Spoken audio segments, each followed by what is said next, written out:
Hello friends, if you want to learn NCERT science, you are at the right place. I am Rajpal Singh and you are watching Easy Science with Rajpal. Please hit the subscribe button and press the bell icon for my latest videos. Let's learn science.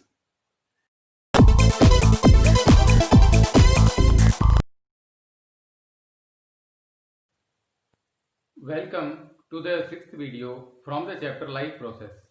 In this video, we are going to learn about the excretion part. First, we will learn about the excretion in animals and then we will learn about the excretion in plants. So, what does excretion simply means? Getting rid of nitrogenous waste. So, we need to understand why the nitrogenous waste are produced in the body, how they are produced, and why do we need to get rid of them. Because when we eat the food, it gets digested, and from that the blood takes the food to the different cells, and different cell use that the nutrients and produce the energy. They also take away proteins and other materials. While doing this all process, the metabolic process, there are some side products like urea is there. So these are called as nitrogenous waste. So we need to remove them from the body, because if they remain in the body, these substances are very toxic for our body. So for that, excretory system is needed, and this process simply means excretion, getting rid of nitrogenous waste. So let's first understand the definition. The biological process involved in the removal of harmful metabolic waste like nitrogenous waste and the urea from the body is known as excretion. As you know, the animals exist in the unicellular form and the multicellular form. And in the unicellular form, because one cell is there, so they can they take their nitrogenous waste or do the excretion by the simple process of diffusion. By the cells, the diffusion and the excretory materials are excreted from the body, as it happens in the amoeba also. You have also seen in the digestion in amoeba, all the waste product from the body are taken out. Okay, so those products which remain in the cell in the form of nitrogenous waste, they are taken out by the simple process of diffusion. But as you know, in multicellular organisms, this simple process of diffusion is not enough, because there are too many cells and every cell is not directly in contact with the outer surrounding. So it cannot take its waste material directly into the surrounding. So it needs a system, and that system is known as excretory system. So now we are going to study about the excretory system in the humans. First, we will learn about the anatomy, that what are the organs present in the excretory system. Then we will come to know how they function one by one. So let's begin. This is the diagram of our excretory system. As you see, the first, there are two kidneys, and these are bean shaped, and these kidneys are present in the abdomen on either side of the backbone. They are relatively toward the back side of our body. Okay, so we have pair of kidneys, and these are the main filtration units or organs who do the filtration. As for respiration, we have the lungs, and for excretion, these are the kidneys, a pair of kidneys present. And as you know, there are two vessels. The vessel which bringing the blood into the kidney are known as renal arteries. The vessels which are taking blood away from the kidney, the purified blood, are called as renal veins. This word renal is related to the kidneys. As we know that olfactory is related to the smell, and optical word is related to the eyes. So it is simply a word renal. It is connected with the excretory system or the kidneys. So the blood which is coming into the kidney is coming by renal artery, and blood which is the going away from the kidney is going by the renal vein. So let's understand again there is another pipe which is coming from the two kidneys. This is known as ureter, because the blood which is going into the kidneys, it gets filtered. Now the blood is purified. So where the wastes go, the nitrogenous waste like urea and excess water, these are coming by this ureter in the form of urine. So they bring the urine from kidney to the bladder, urinary bladder. Okay, so this is the bag-like structure. Simply, it is the storage organ for the urine, because when the kidneys are producing urine, it is stored into it. So it also, its wall has the muscles. Muscles are present in them, because once this gets filled, we have urge to pass the urine, and because some muscles are present there and some nerves are connected to it. When one is in the lower age, like babies are there, small children are there, so once it gets filled, automatically the urine passes out. But as we grow, we have the control over the muscles of the urinary bladder, so we can pass the urine when we urge to pass it. Then there is again a tube coming out of the urinary bladder. We call it urethra. This is the tube from which the urine will pass from the urinary bladder to out the body. From the body, the urine is passed out through this urethra.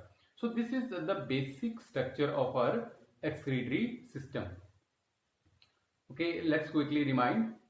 One pair of kidney on either side of the backbone. The blood which is coming into it, coming by the renal arteries.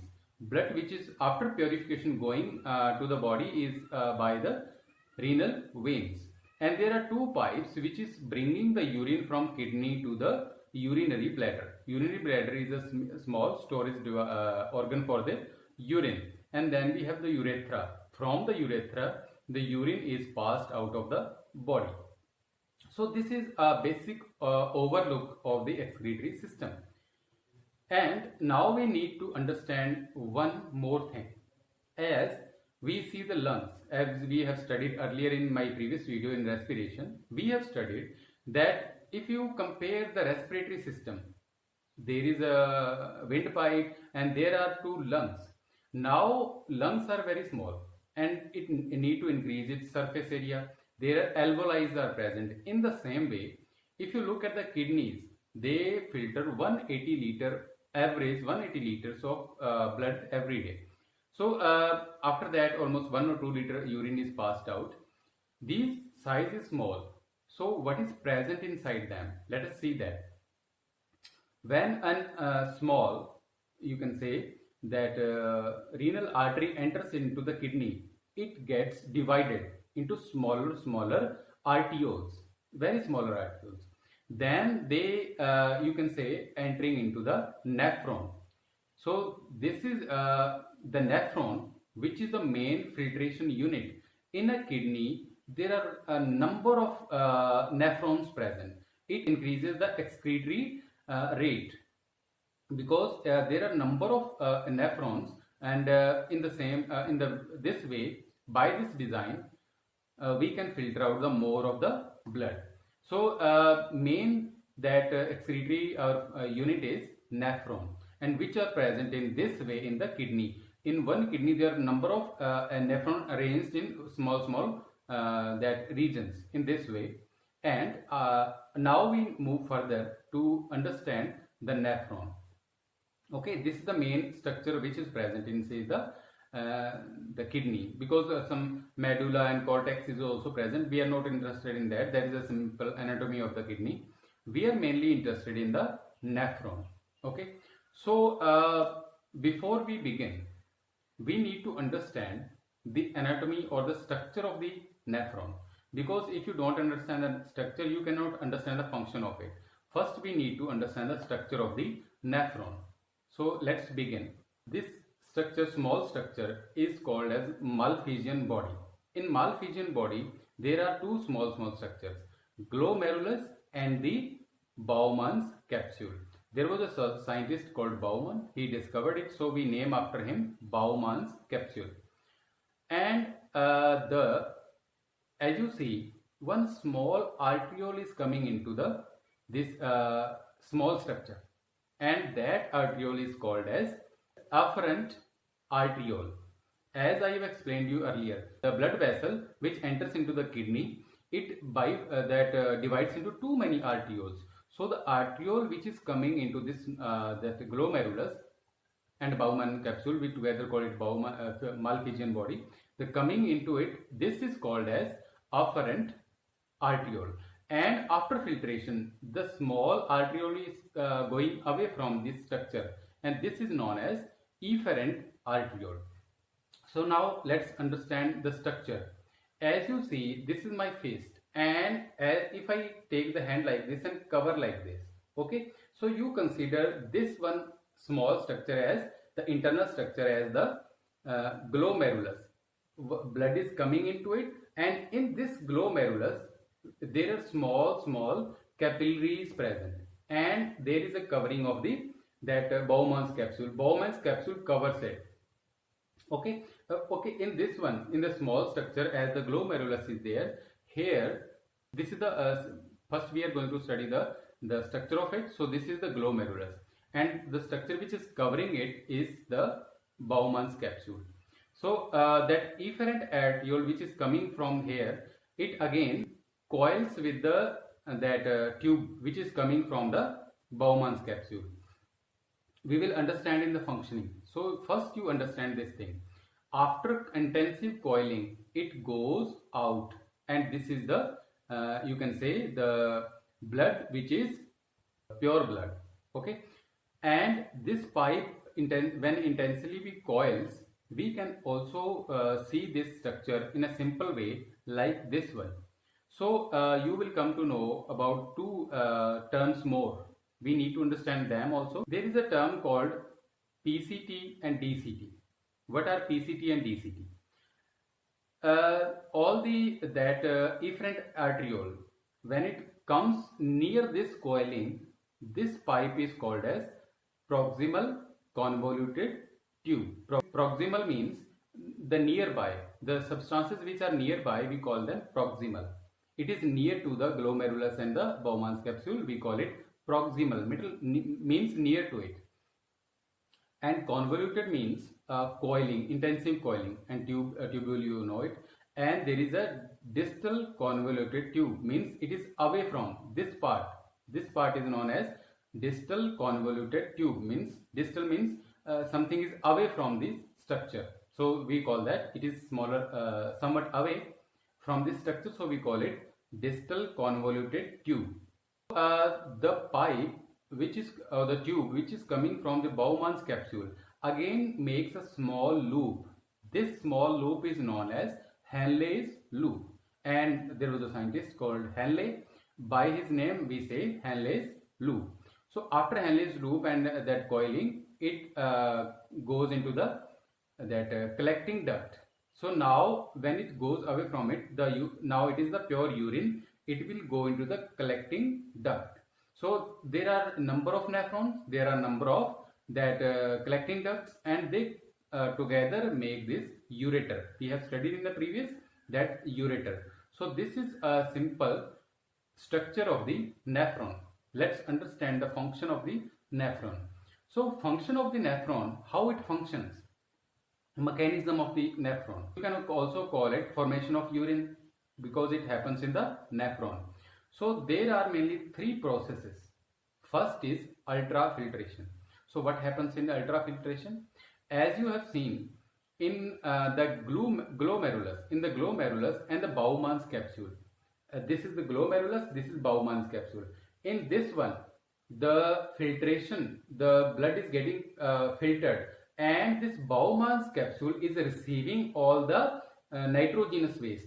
Now it goes into the Bowman's capsule from the glomerulus, because in glomerulus there are smaller capillaries, and from that it goes into the Bowman's capsule, and Bowman's capsule, that tubule takes it away from the Bowman's capsule. So this first process is known as ultrafiltration. So now let's understand this cup shaped structure. We also call it Bowman's capsule. What it you can say takes away from the glomerulus. So what is taken into it by the ultrafiltration? Let's understand. It takes major amount of water. Water is taken, amino acids, glucose, salts. These all products are taken into this cup-shaped structure, Bowman's capsule, and it takes away from the blood. So this first process is known as ultrafiltration. So now in ultrafiltration, you might have wondered that why glucose is getting filtered.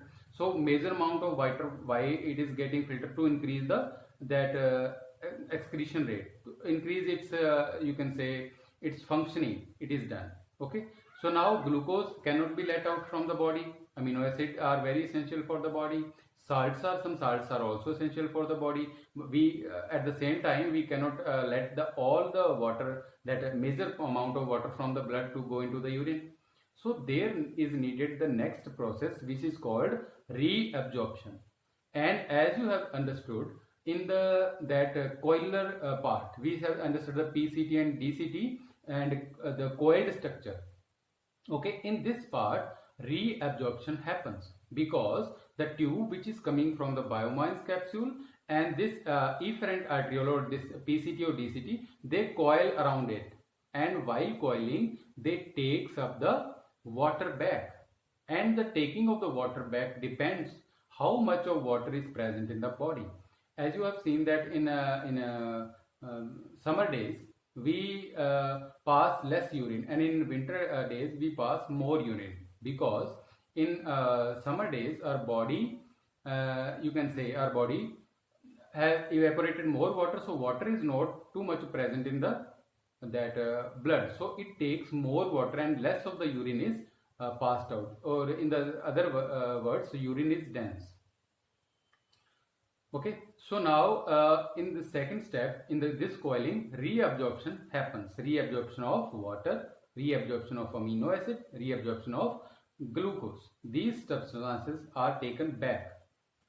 So after this, there is a third step, means in somewhat coiling of this part, some ions like hydrogen ions are there, potassium ions are there, ammonium ions are there. So these are put back into the water of the urine to maintain the ion balance. So these are the three processes by which the urine is made. Now it is the pure urine. It will go by the Henle's loop. It will go into the collecting duct, and from the collecting duct it will come into the urinary bladder. So these are the three steps by which the nephron makes urine or takes the nitrogenous waste away from the blood. And the main part of the urine is urea. Urea is mainly excreted from the body, because if urea stays in the body, it is a toxic substance for the body. There are other you can say materials in our body, or the substances present in the body which need to be excreted. Like if you take example of carbon dioxide, this is taken out by the lungs. So lungs also help in the excretion. They take out the useless product, that is carbon dioxide, away from the body. And skin is also an excretory organ, because it takes away urea and the salts in the form of sweat, and it also takes out the oil and other substances. It also helps in excretion. Our liver also helps in excretion of ammonia. It is involved in the production of the protein, so it is a byproduct, so not needed by the body. Our liver also helps in the getting rid of it. Now we need to understand that there are some patients whose kidneys has been not working properly. They might have stopped working, or they might not have been working as required by the body. So for them there is a device called artificial kidney or hemodialysis machine, and the process is known as hemodialysis. Let's understand now in the patients, sometimes there is an infection or injury in the kidney, or the blood flow is restricted. Restricted means the blood is not flowing properly into the kidneys. So kidneys are not functioning properly. For them we are using the hemodialysis. In case of kidney failure, as I have explained, hemodialysis is used, because all those person whose kidneys are not working, the nitrogenous waste or the urea will stay in the body. It will start damaging the organs. So eventually it can lead to the death of the patient. So for that we need the hemodialysis. Let's understand the definition. The artificial kidney is the device which is used to remove the nitrogenous waste from body through dialysis. So let's understand. Now we will be focusing on the working of the hemodialysis machine. So for that you need to understand that a person who is whose kidneys are not functioning, from the hand, from this part, this region, one vein will be cut by the doctor and a tube will be put. So it needs two tubes, one to take out the blood and one to again take the blood into the body, as you see in this picture. So now here is then hemodialysis machine or dialysis machine simply. So what is present in this hemodialysis machine? As you see, there are two structures. There are small tubes. As in the kidney, there are small arterioles. In the same way, here are small tubes. And the surface of this tubule is semi-permeable. Means some substances can go into the blood and some can come out of the blood in the same way. But that fluid which is present around these tubules is called as dialyzing fluid or dialysis fluid. Okay, in this dialysis fluid you see around it in this dialysing machine, you see its osmotic pressure is same as that of the blood. Means if the osmotic pressure is same, nothing will go from the dialysing fluid to the blood, from blood to the dialysing fluid. But here there is no urea and the nitrogenous waste in this dialysing fluid. This dialysing fluid is continuously supplied by this container, as you see, and collected by this container, because it is taking away the nitrogenous waste. How it is taking? We were talking about the osmotic pressure. So in blood and in this dialysing that fluid, osmotic pressure is same, but in the dialysing fluid there is no nitrogenous waste. So nitrogenous waste are present in the blood and their pressure is more in the blood and less in the dialysing fluid. So nitrogenous waste, mainly urea, will come through the membrane of these small tubes into the dialysing fluid, and by this pipe which has dialysing fluid has taken the nitrogenous waste. Now by this pipe it is collected into the another container. Now the blood which is going from these tubes will come back into the patient, because while circulating in the dialysing machine, it has given the nitrogenous waste to the dialysing fluid, which almost had the same osmotic pressure, but in the dialysing fluid nitrogenous waste was not present. By it has a higher concentration inside the blood, so from the blood it will come into the dialysing fluid. In this way the blood is purified. It will again go into the same vein from the hand, so it will again go into the body. Now this is the purified blood. This whole process is known as hemodialysis, and I hope you have understood this whole functioning of the hemodialysis. Its function is, those who have the kidney failure or the kidneys are not working properly, for them we need this dialysing machine. So far we have studied about the excretion in animals. Now we need to understand the excretion in plants. So the first thing, as we have also understood, by the lungs carbon dioxide is taken out, but by plants, what is the excretory product? It is oxygen, the reverse of the animals. So oxygen is taken out by the stomata. It is the waste product for the plant. All the oxygen it cannot utilize, which is the product of the photosynthesis. So it takes out the oxygen, excess oxygen, by the stomata. In plants, excess water is present, so it is taken out by the transpiration. We have studied in the transportation in plants, the video part 5 of this series of the life process. We have seen in that excess water of the plant is taken out by transpiration. Plants also excrete some waste products through the roots in the soil. Especially you can see the eucalyptus, as it is taking its waste product and putting into the soil.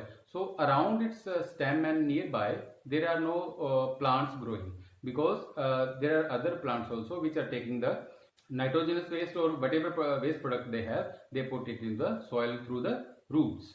You have observed that in the vacuoles, the plants store in some vacuole is very larger in the portion of the cell of the plant. So plants also store their waste products in the vacuoles.